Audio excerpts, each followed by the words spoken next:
For me, a good acoustic guitar string really lets the instrument speak. I've been playing D'Addario strings pretty much since I first started to play. I don't have to worry about them dying after one show. I just like the way they sound.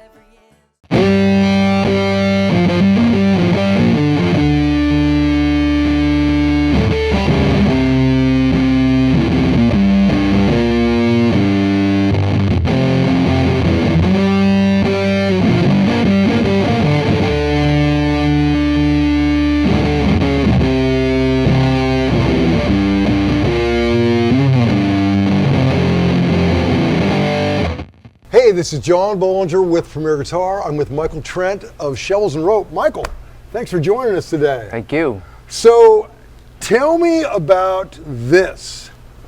This thing? Yeah, this black Falcon, right? This is, I actually was kind of in between guitars. I'm not a very snobby guitar person at all. I always played, you know, crappy guitars and just sort of whatever I can get my hand on, because I don't really consider myself like actually a guitar player. But one time we had one of these, somebody loaned us one of these to do when we were doing the Eddie Vedder Festival, Ohana Fest. And I really liked it. It was cool. It's got this little gold stuff everywhere. Oh yeah. And yeah, it works out great for me. I like a little kind of thin body, semi-hollow body jam. Right, they're not as huge as some of those, like the white Falcons. They're just this, like, way more streamlined. Right, right. And how do you like the Bigsby? Do you get on the 5-speed much? I will get on the Bigsby. It's kind of funny when I do it because I'm not very good at it, but I do like using it. It's like kind of, you know, you can use it like a tremolo pedal or something like that. Yeah, absolutely. Okay, well, so would you say this is your #1 electric right now? This is the one. It's the only one. I don't even know what to do if it goes down. I just stand there, or I'll just play the acoustic guitar. Yeah, okay. Now, does Cary play it as well? She does, yeah. We all play kind of, it's a mixture between acoustic and electric, probably more electric songs these days, and with this record that we're touring. But yeah, we'll mix it up with some piano and then the drum and the 2 synths, which we can get into. Right. Yeah. And how do you all decide who's playing what? It's like is it like whoever? I don't know. It's not like usually I will assemble the song in the studio. It's kind of my world. Yeah. But with this particular record that we made, this was the first time that I assembled it with only this stuff, like with only the stuff like our live gear. Yeah. And so it was like, you know, you can play either like a bass line or like a string line, you know, or organ pad or something out of either one of these two microKORGs. And so usually one of us is playing bass and one of us is playing a string line as well as playing guitar and drums. Yeah, although I've seen you where it's just you doing that funky drum thing with the percussion at the same time, and she's playing acoustic, and it's just a full sound. I mean, yeah, it's like there's nothing happening that's extraneous. It really feels like, so it's so spacious that everything sounds big. That's it's kind of the mystery that sometimes just a few instruments sound huge. Yeah. And when you get too much, it's just sort of like you lose it. It sounds smaller. Yeah. The more stuff you have going on, it's like you got to make room for all that. And right. You get like that, like when you're playing, I guess with that shaker on the snare, it's just like you're getting all this.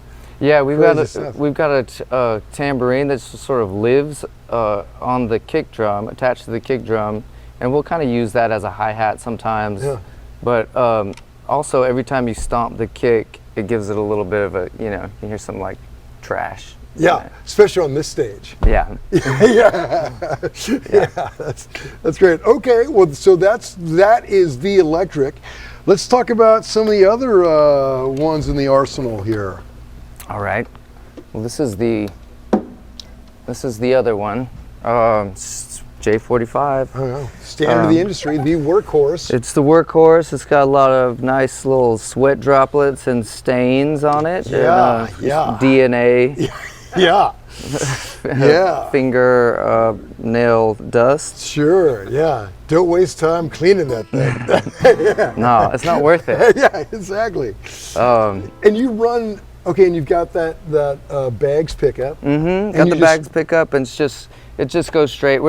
We used to run like a little DD5 pedal with it, so you could get like some of that slap back. But really, nowadays we just, no effects really with it. We just hit it through the tuner, and is what it is. Just into the amp? No amp, just direct. Oh, really? Yeah. Wow. Okay. Yeah. Yeah, and there's like acoustic guitars kind of hit or miss live. It's like it's easy for it to not sound real. Oh, yeah. But I do feel like this guitar does a pretty good job. Yeah.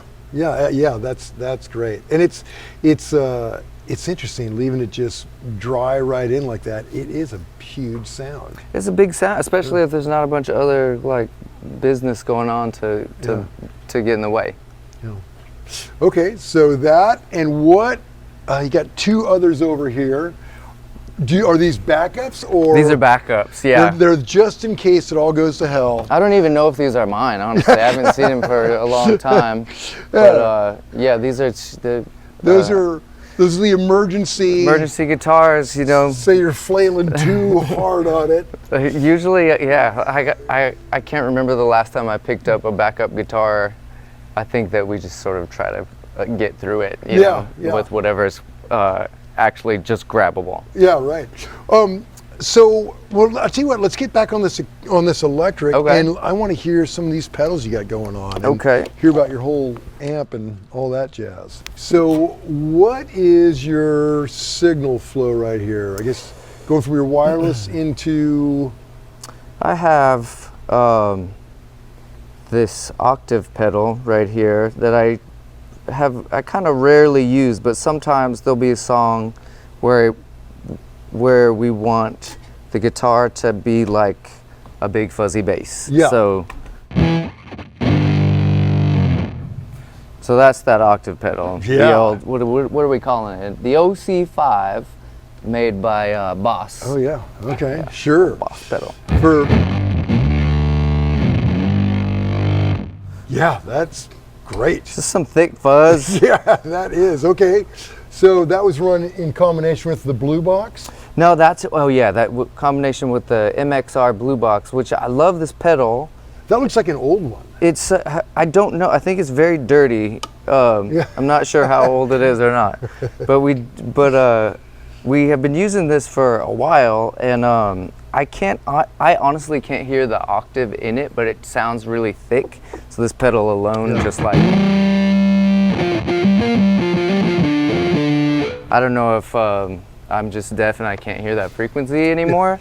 But it's in there. It's a thick, it's just like this thick fuzz that fills up a lot of space with our sound. Oh yeah, and when you run it into that with that octave or with it, it really gets huge. Big. Oh God, yeah, like an angry god. Okay, and then so you're running from that into, is it the hummingbird? This hummingbird, this little hummingbird. It's like a tremolo pedal, but it's also kind of more of a repeater. I'm still figuring it out as we go. Yeah. But it sounds like.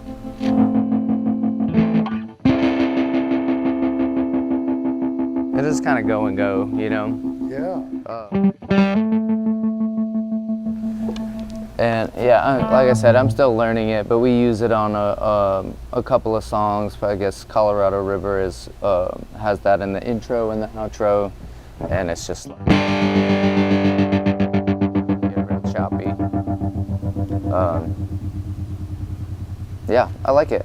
I think I like the pedals that I like learning about them, and then I know too much about them. Right. I have to get rid of it and find something else that is like, I gotta figure it out. And it's like usually the best stuff happens when you are lost and confused, and hit something that you don't know what it does, and you're like, oh, that inspired something else. Right, surprises are that's like that's the best. Yeah, that's great.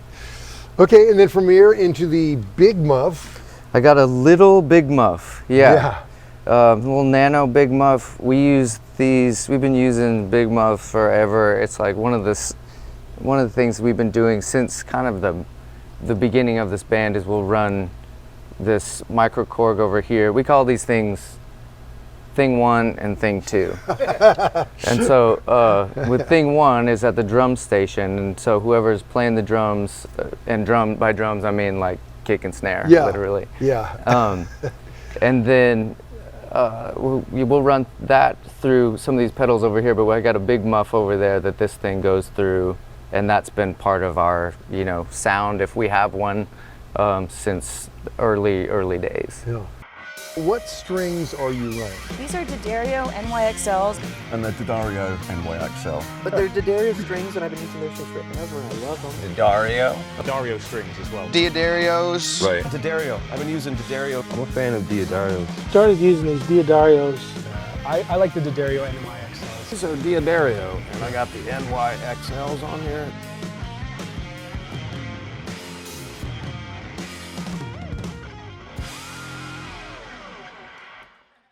All right, let's hear this little big Muff. We're gonna hear the little big Muff, okay? It's kind of noisy.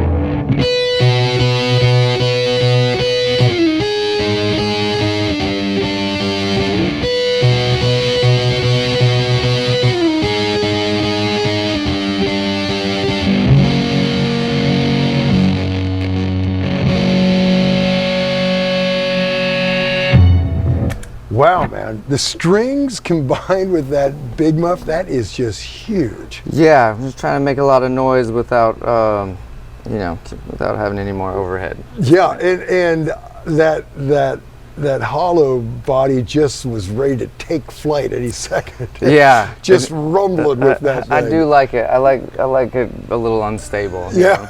Yeah. Well, mission accomplished. Yeah, that was big. And let's see what else you got. A couple tuners. I assume one for the electric, one for the acoustic. That's it. Just a couple of tuners. It looks like there's so much more going on here than there actually is. There's just, you know, basically this handful of pedals. Yeah. And I rely on the amp tone mostly, but there are a few songs where you can throw some, you know, treats on there. Yeah. Okay. Let's hear about your bass pedals. Okay.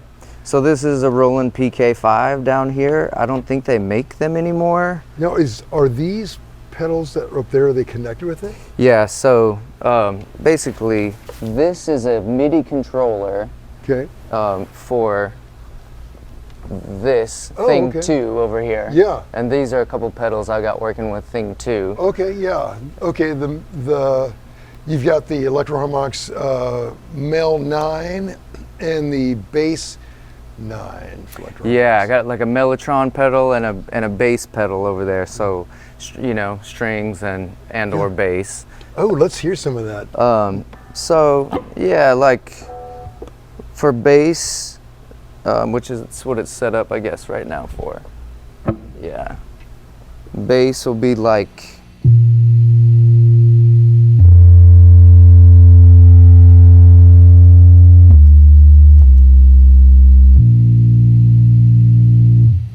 That's what it sounds like for bass. Right. And I have to be doing something usually at the same time, like with the guitar, like.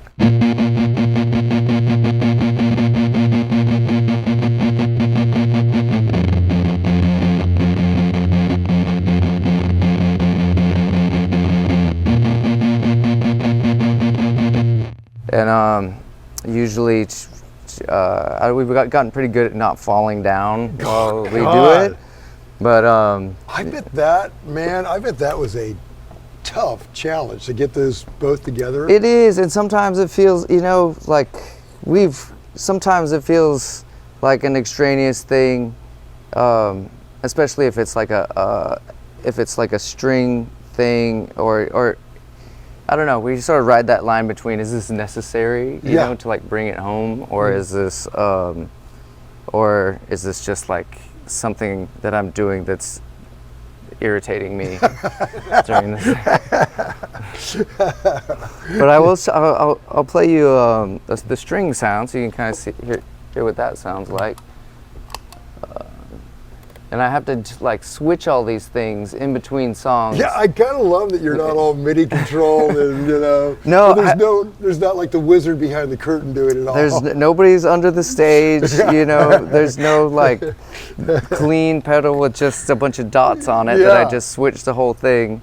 We're not there. And, you were turning knobs. We're turning a lot of knobs, and it's, the first few shows of a tour, you'll see the headaches. You'll see like, I forgot to whatever, or like we start a song and I have forgotten to switch the patch over there, and I can't get to it because all my hands and my leg are like all taken up. Once the spaceship is left, it's just you gotta keep going. And you gotta keep a straight face somehow. You might be like a few degrees sweatier, but on the message board, I'm sure the fans are like, that was great. I think they like to watch you work. They like to watch you sweat it out a little bit, and I appreciate that. I mean, there's a lot going on in between the two of us. We'll have to switch. She'll have to be switching a patch over here, and I'll be switching a patch over here. And also, we're trying to be engaging with the audience, and not just be like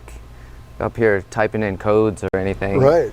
But we've kind of got it dialed now. We're pretty good at it. Oh yeah, we just been doing this a long time. We have, and this is all kind of evolves constantly. But this is the latest evolution of it, and we keep it fun for ourselves and keep it like, I don't know, we always want to, we're still like stretching and discovering, which I'm grateful for. We never had to just like get stuck in a certain way of doing things, and it's just like that forever. Right, and I bet just touring, playing shows all the time just keeps that going, Yeah. Like, keep stretching.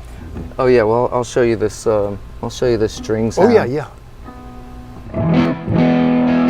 So I'll have to switch an octave here, and now I think the string's engaged.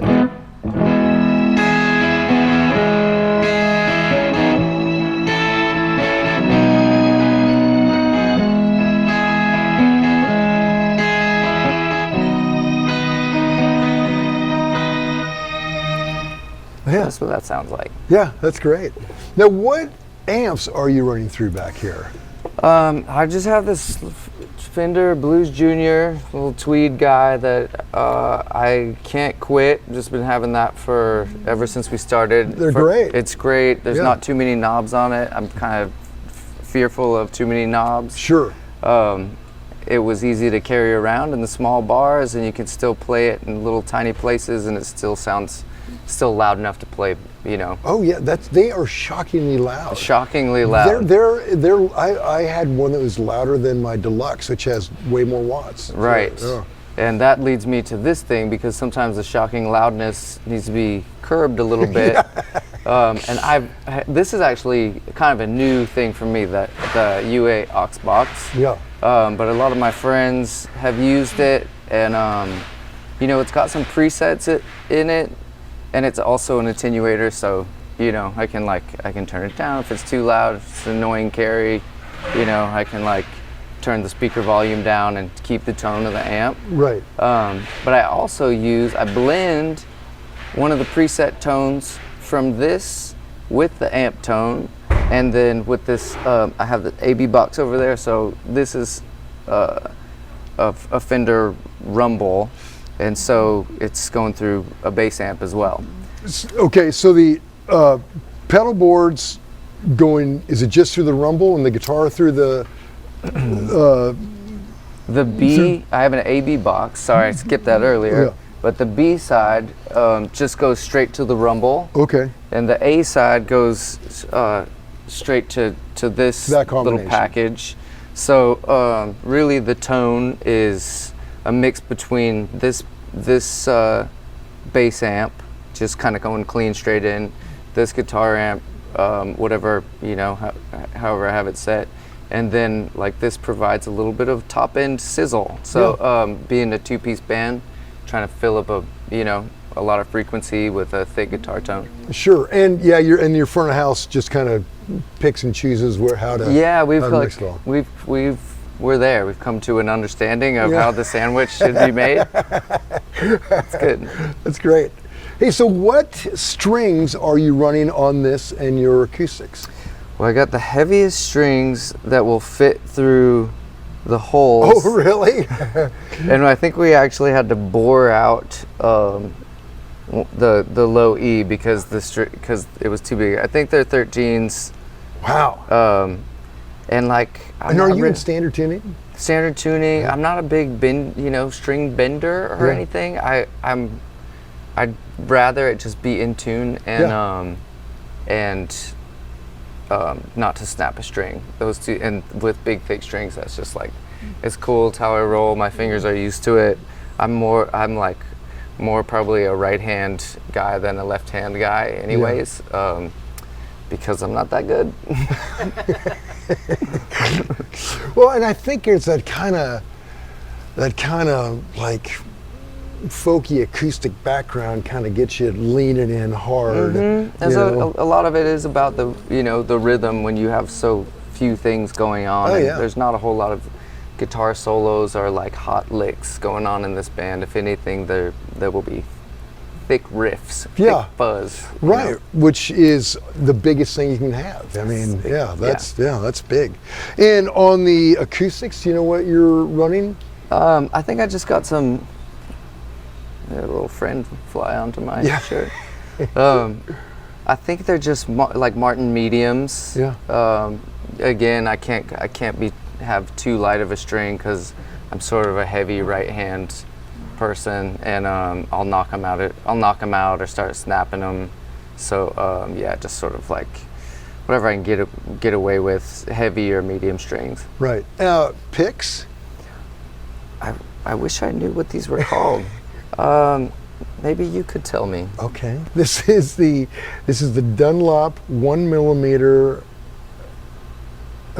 Hex X Max Grip. Max Grip. Max Grip. That's it. Okay. That's the I could almost tell you. Yeah.